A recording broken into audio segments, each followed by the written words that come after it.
Today on the Business Builders podcast, we're discussing the importance of positioning the customer at the center of your business and how to keep them there. Ron provides some advice about actively looking to glean just one thing from each podcast you listen to that can help you grow. And I talk about my favorite takeaway from our last podcast, that trust is a must.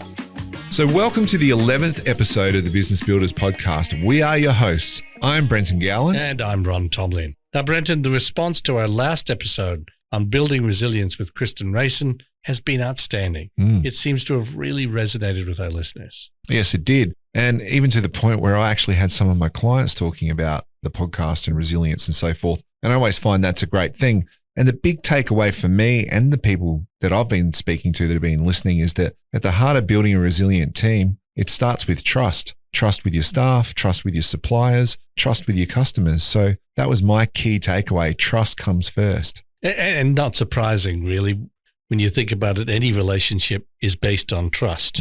And it forms the basis of resilience, therefore, because resilience is about relationships with other people. So trust is a must. Absolutely. And what's also interesting is that was your takeaway from the session last week.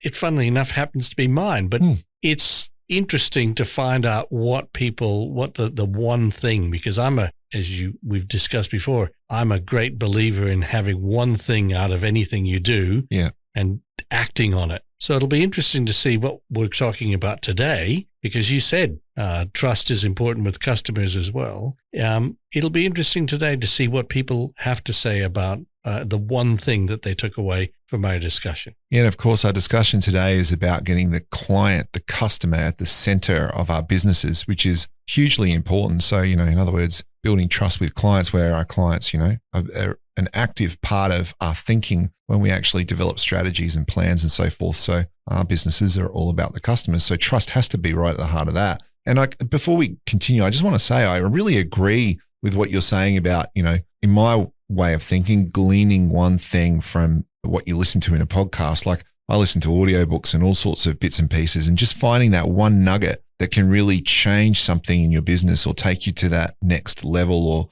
help you move forward. I think it's so important. So I'd just like to say, when you're listening to this today, our listeners, if there's one thing that really sticks out to you, let us know. Contact us on LinkedIn or, one of the channels that we give you towards the end of this podcast to make contact with us, and let us know what that one thing is for you that's really stuck out about our discussion today. And speaking about trust, let's talk about our sponsors.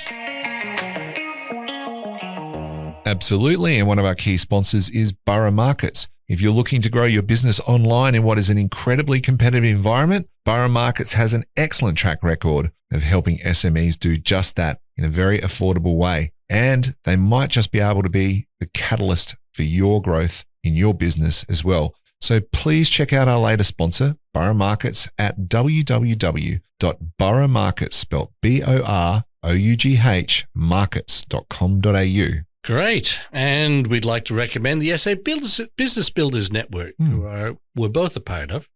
There's an upcoming event in September in about a week's time. So if you're a business leader here in South Australia, please reach out to Brenton or myself on LinkedIn, and we'd like to talk to you about coming along. Absolutely. We'd also like to make a shout out to Nucleus, one of our founding sponsors. Make sure you check out their website at www.nucleus.com.au. And finally, last but not least, we'd like to recommend Adaptco. Now, Adaptco offers outsourced marketing solutions that give you high-end marketing power without the need to hire a chief marketing officer. Fantastic. Now, Brenton, as we discussed in our podcast on business-to-business marketing, good businesses understand their customers and work hard to provide value. That seems intuitively correct. And the concept of putting the customer at the center of your business, or customer centricity as it's called, has been around for a while. But is it a necessity for running a business? And if it is, how do you develop and maintain this perspective? Interesting. Well, in my dealings with organizations who are struggling to connect with their customers, we just assume that the customer should be at the center of their thinking. They certainly are when they're grappling with the communication issues with their clients and so forth. And I've certainly seen the problems that occur with organizations that forget the customer in their planning. But to be honest, I've never really considered whether this is necessary. I think it's first important to understand what customer centricity is. Now, some people think that this simply means doing whatever the customer asks for, always. Well, that can be dangerous. What if the customer wants everything for free? That's hardly a sustainable business model, Ron. Exactly. If you're providing a great product or service that customers want, then simply giving it away is not going to keep your business running for very long. The consequence of that is that the customer is denied the service they wanted in the first place. In the end, not very customer-centric. So being customer-centric is not simply complying with any and every request. It's about putting the customer at the center of your thinking about your business. As an example, Brendan, let me ask you a question. Sure. When I say, what's the purpose of a business? How do you think most business owners respond? Well, from my experience, and this is from helping businesses define their vision, mission, purpose, and strategic plan and whatnot, 9 times out of 10, their existing vision that they want to update or that they want to progress is often going to be something along the lines of, we want to be the best widget maker or service provider in our sector. And their mission will be focused on their company growth and their company profit targets rather than what they do for their customers. And it's usually a very inward focused strategy. And I think sometimes that's because people don't know what they don't know. That's certainly my experience as well. But as companies often come to realize during the strategy sessions, what they've had in the past is not their purpose. It's the outcomes that they're looking to achieve, which they've kind of set out as strategies and so forth, rather than the actual purpose that their business is all about. I agree. The purpose of any business, any organization really, is to do something useful for its customers. If it's not doing that, why does it exist? Profit is a motive for conducting business. It's not a purpose. And once people acknowledge that the reason their business exists is to do something useful for their customers, they're starting to put the customer at the core of their business anyway, where they really belong. Yeah. So based on this, our topic today is, as we've alluded to earlier, putting the customer at the center of your business and keeping them there. But for now, we've both brought our 3 top tips to talk about, which relate to how to build a customer-centric organization. So I've got my 3 top tips, Ron. What about you? Yeah, I brought my 3 top tips, so let's get started.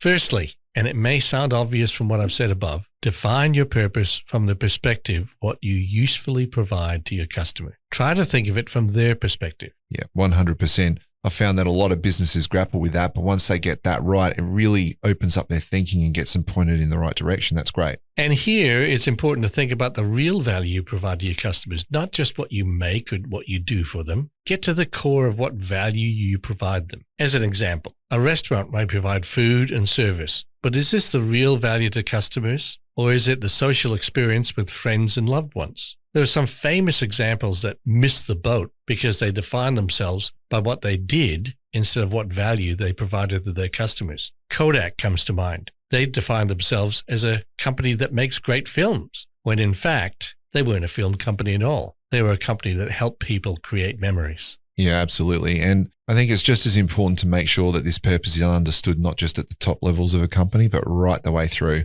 So it's communicate, and reinforce what you're all about with your staff. Because if your staff know about it, then every interaction with your clients are going to reflect what that purpose and those goals and agendas and the focus that you've set for the company is. I couldn't agree more.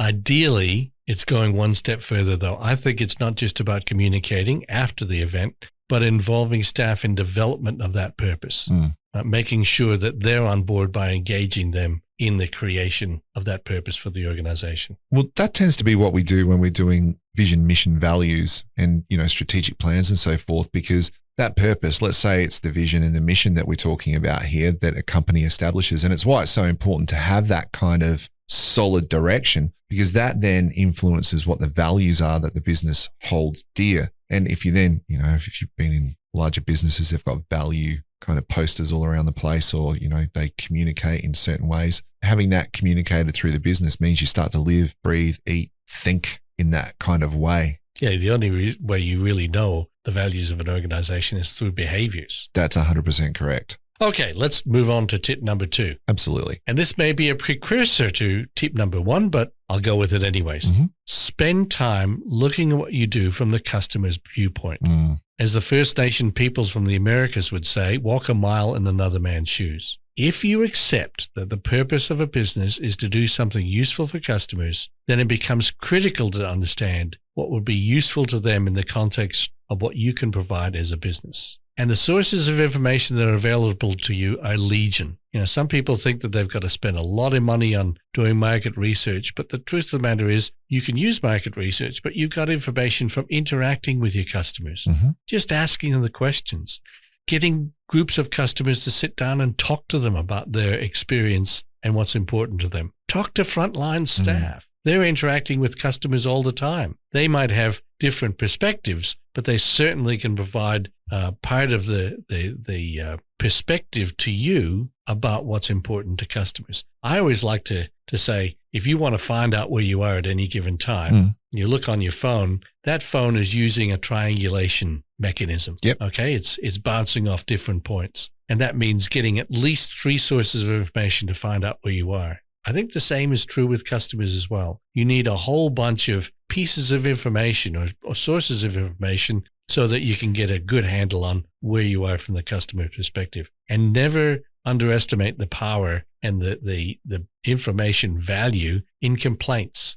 Complaints are gold. Yeah. Most people run away from complaints at 1,000,000 miles an hour because they're uncomfortable. But in fact, the source of the complaint is the source of where you're going to do better and what's important to the customer. Absolutely. It's always the people that are least happy with you that are generally going to be the most honest. But I got to say about this tip, I think this is literally, in my mind, the most important and the simplest thing that a business can do. And I would say it's simply this: talk to your customers with a view to listen, because all the information you want is there, because the customers can basically tell you how to market your business. They can tell you how to sell your product. They can tell you how to improve it if you just talk. And it doesn't have to be complex. Just you can get on the phone to them. You can talk to them. You can interact with them. And I'll talk some more about that in my tips, because I think this is what you're on here is right where it's at, talking to your customers. Yeah, I'd say in talking to your customers, ask a question and then shut up and listen. As we've said in other podcasts, I'm a simple guy. I like to keep it simple. Yeah, 100%. Okay, tip number 3. Bring this knowledge and perspective into the operations of the organization. Don't keep it at the top management. Too often, I've seen a disconnect between the idea of customer at the core in the C-suite and the reality of the way value is provided to customers at the coalface. The way you provide your product or service and the way you interact with your customer on a daily basis should take into account their perspective as well. This includes a business's policies, procedures, especially as they relate to the interaction with the customers. How do you invoice customers? How do you allow them to pay? How do you handle complaints? Do customers have to go through a lengthy process just to tell you what you're doing wrong? Or is there immediate interaction when a complaint is made? All these things relate to the way an organization presents itself to customers, but it means that the people at the coalface are living this idea of providing value to the customer. Well, it's every interaction with the customer, right? And what you were talking about, how they pay, how they receive service calls or complaints, every interaction says something about you. And we've talked about that before. But I think, to this point, so many people create a plan or a vision or a mission or all these things, and it might just sit there on the shelf. And so all your good intentions end up getting left behind in the day-to-day workings of the business. So what you're saying is, if you can then put these visions, missions, directions, and insights from your customers into action through policy, then you start to live and you start to breathe it as an organization. And that's organizational change. That really is putting the customer right at the center of everything you do, because they're driving your policy. Yeah, I think, to try and sum that up, great ideas or intentions often get left behind in the day-to-day grind of business. And we forget that it's our behaviors, not our intentions, that customers judge us by. So if you want to put the customer at the center of your business, you got to make your behaviors reflect that. Yes? Absolutely. Great. Okay. They're my 3 top tips. Cool. What are yours? I think I got 50 top tips on this one, because this is, again, a passion point for me, because if you, as I said earlier in your point 2, if you listen to your customers, they are the best source of information about how to build your business. They really contain just so much insight and value that if you actually listen to them and talk to them, you will actually be able to change, grow, achieve the results that you want to achieve, et cetera, by, delivering something really of value. So I'll get on to my tips. My first tip is to establish a review process with your customers, where the purpose is to improve the relationship that you have with them and deliver a better service. Now, this doesn't have to be complicated. In a B2C environment where you're selling your products to customers and you may not have an ongoing relationship with them, there's something that a lot of businesses use, which is called Net Promoter Score. Now, that's a bit of research-backed science to actually gauge what your customer's sentiment is towards you. But the real value in it, so let me just, if you haven't heard of Net Promoter Score before, let me just give you that it's based on one question and then a follow-up question. Now, the question is, on a scale of 1 to 10, where 1 is highly unlikely and 10 is very likely, how likely are you to recommend our product or service to other people? Then people will give you a rating, right? And I won't get into what the ratings mean, but if you want to look it up, just Google Net Promoter Score, and I think it's netpromoter.com. It's got all the information about it. As I said, it's a well-established method that people use to measure customer sentiment. But the really important question is the follow-up question. What can we do as an organization to improve that score? Now, if you listen, like Ron was saying earlier, to what people say about how they think you can improve your business by actually, well, how can we actually improve our product and service to the point where you'd recommend us? And they give you that information. The information they give you is incredibly valuable. So, my tip 1 is to create some sort of mechanism, whether it's Net Promoter Score or one of the others that exist, to actually delve what people think of you and get the feedback you need to grow your business. Now, this could be the same tip or a secondary tip, but if it was a B2B business, I would actually recommend setting up a review process where you go into that business periodically and ask them questions about what they think of your service, and then potentially give them some feedback about how you think they could actually improve as well so that you can improve your relationship. And the 3 areas I usually look at are operations. So what are we delivering? So the product, then the account management. How well do we service you? And I always ask questions about price as well, because I think that's one of the things that people sometimes are afraid to talk about. And sometimes it's really interesting to see what people think of your price. And more often than not, you'd be surprised that they might think you're the right price, or they might think you're too cheap. And I've come across that before when I've been doing reviews with clients. And that's always been like, wow, you think we're too cheap? Okay, that's really interesting. Why do you think that? And the information they give you actually can help you from everything to setting up your pricing structures, to how you improve your operations, to how you improve your product, to how you sell it. So that's my tip number 1 and 1A. Very good. Very good. And you're absolutely right on the price issue. I mean, people think that everyone's looking for the cheapest price. But let me ask you a question. I've got 2 cars here. One's $5,000 and one's $20,000. Which is the better quality car? Probably the one that's more expensive if we just think. Exactly. Well, and when people are looking for quality, they're not looking for just price. Yep. So Apple just released their new iPhones at 3:00 this morning, Australian Eastern Standard Time. And they've got an iPhone that now is way more expensive than the iPhones have ever been before, but it's not a problem. They know that people are going to buy it, and probably people will go, I'm that person. I'll be like, yeah, I want to buy the one at the top of the range because, I just want it.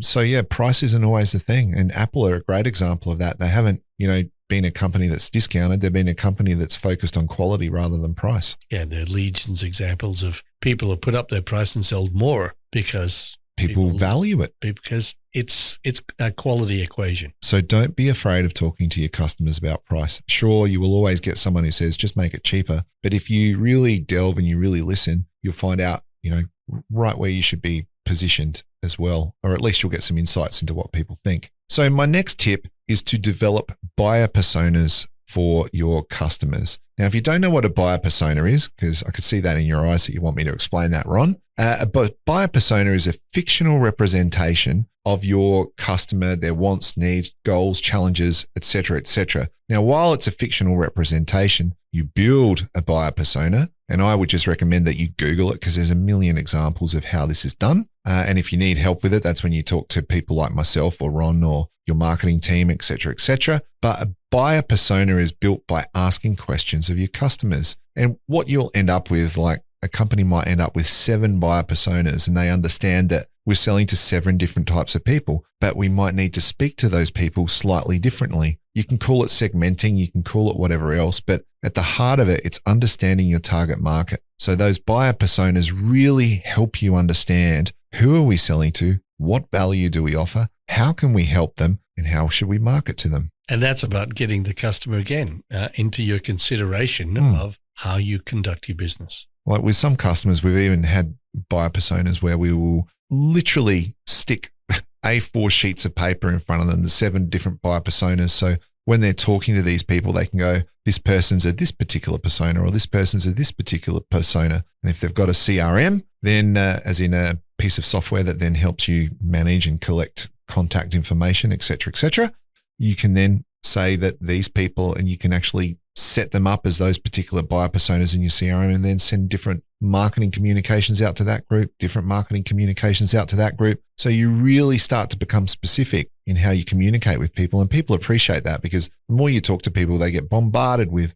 email and different messages. And it's always, well, the ones we hate the most that are just not for us. Oh, wow, you're sending me products about babies and I don't even have a child. You're just sending me the generic stuff. Whereas, oh, they know that I like a particular piece of clothing or I like a particular this, and they'll send me items around that. And that's where personas really help you segment and define how you speak to your market. Excellent. And, that whole concept of segmentation is at the core of good marketing. And it's actually part of getting the customer at the center of your business, because when you think about your business, your customers are not all a one size fits all. Your customers can be very different, and you really need to understand how many different customer types do we actually serve. Yeah, and being able to say for each one of those customer types, what is the problem that we're solving for that type? Correct. Okay, and my last tip is focus or become a company that focuses on developing positive reviews or positive case studies, depending whether you're B2B or B2C, right?